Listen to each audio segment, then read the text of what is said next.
I'm showing here calf raises on a balance pad. So I'm gonna get about a half to a third of my foot on the balance pad, both feet. I'm gonna show one. Before I start, I wanna get the ball of the foot and the big toe pressing down and flat into the pad.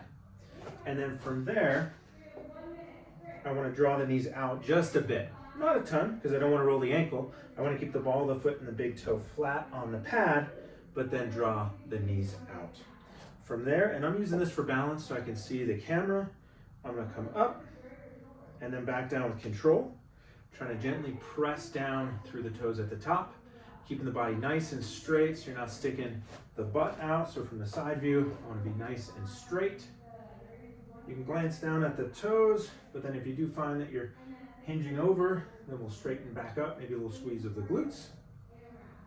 But what we're hoping to do here with the balance pad is get a little more range. So there's a little more range at the bottom into what's called dorsiflexion, and a little more range at the top where I have to go through a greater range to get up there. And then we're using the balance pad also to hopefully get some feedback in what the toes are doing. Sometimes I see people as they come up into a calf raise, the ankle flares out to the side. It's called inversion. Or they just don't have control over what the ball of the foot is doing and the big toe.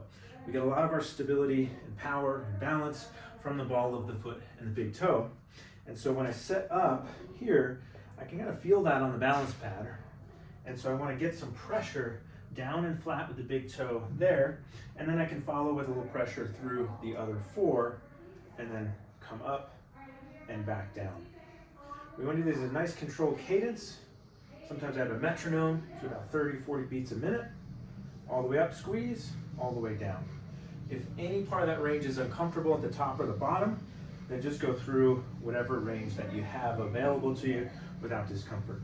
I don't like to lock the knees out, just a slight bend of the knees helps with some control there, maybe gentle squeeze of the glutes.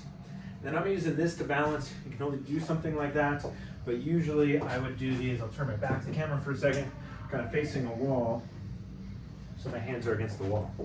Once you can do about 20, 25 on two legs, then we'll progress to one leg. Everything stays the same, but now it's going to be a little bit harder, not just on calf, but on the foot to keep pressing through the toes as we discussed at the beginning of the video. So this can be a great way to strengthen the calf, strengthen the feet. And I've been liking the single leg balance pad for a lot of reasons, one of which it can give some good feedback into the feet and the toes.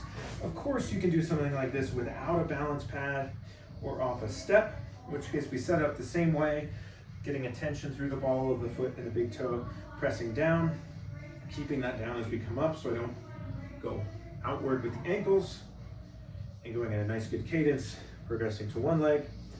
But if it's comfortable on your ankle range of motion, getting a balance pad can make it a little more challenging on the calf and get some awareness into the feet, which we then might translate into some other balance drills, or various things where we're aware of what the feet are doing.